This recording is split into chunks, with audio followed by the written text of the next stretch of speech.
Did you see Moist Critical call out Israel? Wait, oh my God. That's amazing. Tides are changing. I literally the other day I said that's my normie meter. The Moist meter is my normie meter. A couple weeks ago I said once Moist Critical talks about Israel, it's over. As a matter of fact, literally wearing the black t-shirt and talking about Israel, which is ironically what I said. Once he wears the black t-shirt and starts talking about Israel, it's over. As in, the American normie class has completely shifted their position on Israel and are no longer even afraid to speak about these things. Ludwig and Adab were also indicators, for sure, but like Ludwig is like, yeah, Ludwig has donated to like PCRF and stuff from the start. He just was like very shy about revealing that and didn't want to like participate in it as publicly. As far as Moist Critical goes, guys, it's time. There's a real up situation going on. Dude, it is crazy the times we're living in. I also just saw today in Benjamin Netanyahu just openly stating in front of the whole world his plans on brainwashing because so many people are turning on Israel. So he was asked like what he plans to do about it. And you know what? Since I'm just yapping, I'm just going to go ahead and go on this topic now too. I guess I'm curious about what's another game plan if we lose evangelical support for the state of Israel. What's our backup plan to be strong, like outside of the diaspora? Christian influencers. Okay. You said, we talked about the woke right, and you said, I call it the woke Reich. That's a the woke Reich, because these people, you know, they're not any different from the woke left. I mean, they're insane. They're loonies. Yeah, that's his strategy, a galaxy brain chess maneuver here. Call everyone that doesn't support Israel Nazis. Whoa, holy shit. This he's alting right now. What? Insane that Charlie's going beast mode for once. I mean, it's not that insane. Someone must have clipped it when I was memeing about how when Charlie comes out with the black t-shirt and starts talking about, guys, we have a serious problem with Israel. That's when you know the normal position is we've arrived at the normie position. This is hardly beast mode though. Dude, I'm gonna keep it very real with you. There is no world where someone like Charlie would ever in a million years say anything about Israel. You guys are straight up living in a totally alternative reality. If you think a person that people call a fence sitter professionally, okay, would ever, like, I'm not, and his own personal positions on Israel are irrelevant. I'm saying, like, as far as coming out and saying anything about Israel because of how terrified most people have been to say anything about Israel at all. Because for many people, for content creators, for people with jobs, they are terrified of saying anything about Israel that's negative because automatically you are public enemy number one. You're losing your job. This means it's no longer the case. This means that normies have also recognized that there isn't a tremendous amount of social pressure that can be applied if you come out and you're like, what the f are we doing here? This is completely unacceptable. He is proving exactly what I've been saying for months, that Israel's censorship regime especially is very frustrating for regular Americans who might not personally give a shit about what's going on there. Not to say that Charlie doesn't, right? But there are plenty of Americans. I'm using Moist Critical here as a beacon. I'm using him as a what's the word I'm thinking of? I'm using him as a way to tell you where like societal attitude is at, okay? Yeah, a canary in the coal mine, a litmus test, an indicator, okay? Most people either don't know anything about Palestine or Israel and never really cared. I'm talking about like normal people, not you guys. This community is obviously unique. We are uniquely tuned in to what the Israel's been up to every single day, okay? For the average person, for your coworkers, they are not as tuned in. But this doesn't mean that they're oblivious. But if there's one thing that pisses off Americans, if there's one thing that pisses off your coworkers, it's the fact that they see that, they don't like it, they're fearful to say anything about it, and they see others saying something about it that reflects their values on the issue, and they get censored, and they don't like that. They especially don't like this. So even if there's an American out there who doesn't give a who doesn't like what Israel is doing, but doesn't care enough to go out and protest and is not fully aware of all of the awfulness all of the bloodshed that Israel has committed. They especially don't like being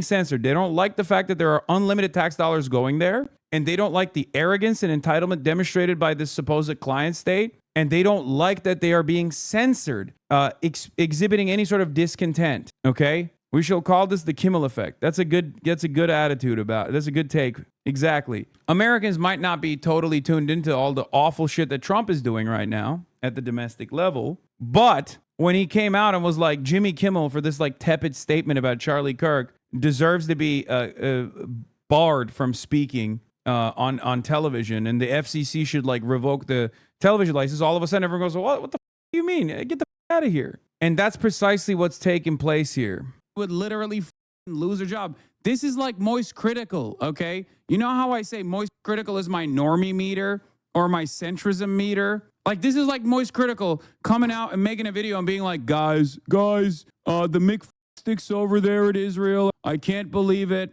You know, I put my black t-shirt on instead of the white one today because I wanted to talk about the severity of the crisis at hand. Like, when you see that, when you see the Gaza situation is crazy YouTube video, know that things have changed so dramatically that people are no longer fearful, okay? So basically, if you're not like eating out of this guy's and supporting Israel on everything, you're a Nazi. To secure. Yeah. Down to the black t-shirt, bro. Come on. My point is not, it's a non-starter. The normie American position is not only anti-Israel, but Americans are no longer afraid of even coming out as being anti-Israel. Because like in the past, many Americans would shy away from saying the truth. This goes even beyond like people's distaste for speaking on political issues. So they don't have that same environment of censorious fear, and it doesn't hit anymore. Systematically. A lot of this is done. Can you imagine a world where you can't be like, hey man, Russia is pretty up for this goddamn war that they're committing, and then people come up and they're like, you're being Russophobic, you can't have a job anymore, you're fired. Like, Russia invades Ukraine, okay, and you can't be like, yo, that's really up. Russia invades Ukraine, and you can't even say, hey, don't do that, that's really up. Can you imagine a world where people were like, wow, you're being Slavophobic or Russophobic, you're fired? Have fun being unemployed. You're going to be homeless now. Money of NGOs, vast. Money of governments, vaster. Okay? We have to fight back. How do we fight back? Our influencers. Like, it's unbelievable. And he's just being like super open about it. Like, he is just saying that in front of people's faces. Guys, people saying that's exactly what it's like in Russia are missing the point. Yes, it's also the same in Israel. And they do arrest people for saying that in Israel. Not in America. I'm talking about the Western world, okay? And nobody seems to care. And secondly, we're going to have to use the tools of battle. And the most important ones are the social media. And the most important purchase that is going on right now is TikTok. TikTok, number one. And I hope it goes through because it can be consequential. And the other one, what's the other one that's most important? X. X. Exactly. Very good. And, so we have to talk to Elon. He's not an enemy. He's a friend. We should talk to him. Now, if we can get those two things, we get a lot. And I could go on other things, but that's not the point right now. Spoiler warning for those without thinking caps on. Censorship. He's talking about censorship. Damn to free speech. Benjamin Netanyahu's got other ideas. It's something he's talked about plenty in the past. He's not exactly shy with it. He's very loosey-goosey with the censorship topic, and he's talking about it again. He recognizes how everyone sharing videos and information about the atrocities and all the slaughter of the Palestinians at the hands of the IDF is making people turn on Israel. So now genocidal freak is going up to Elon Musk. Oh, Mr. Musk, can we do something about like all these pesky voices sharing all of this? It's censorship. Super weird, by the way, how a foreign nation seems to have so much pull over things happening in our homeland. Why can Netanyahu come out with his full ass on display talking about like how algorithms on the platforms here need to cater to him, and also he should be talking to Elon about Twitter so they can do something together in regards to like the people not liking Israel anymore and what they're having access to. Why is that? What, like, that shouldn't be allowed, right? Like, what the this guy gets to come in and like completely wash our freedom of speech in order to fit his censorship agenda? Cool. How about no, Goober? Like, come on. This should be an outrage to everybody, but it's not. It's just not. And that's just the signs of the times that we're in. Damn, bro, I can't believe I'm hearing Moist Critical. My eyes, my ears. I can't believe I'm seeing and hearing Moist Critical wearing the black shirt, literally calling Benjamin Netanyahu the G word, goober. Okay? That is crazy. How do we get here, folks? The motherfucking G word, man. Incredible things are happening. We're finally here. ContraPoints has now officially been outflanked from the left by Moist Critical. I know. I don't know anything about him. What's the significance of the black shirt? I mean, that's mostly a meme, but yeah, no. Charlie is Charlie doesn't normally do a lot of politics. Like he's a liberal for sure, right? In the past, like he's come out and had some interesting takes that I definitely consider liberal,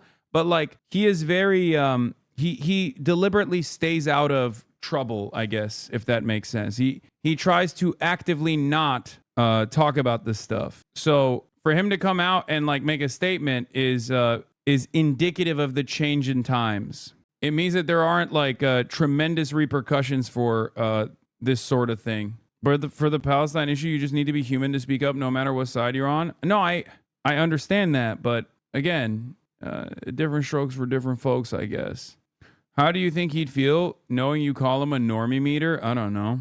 I mean, I'm not even shitting on him for it. A lot of people yell about how he's,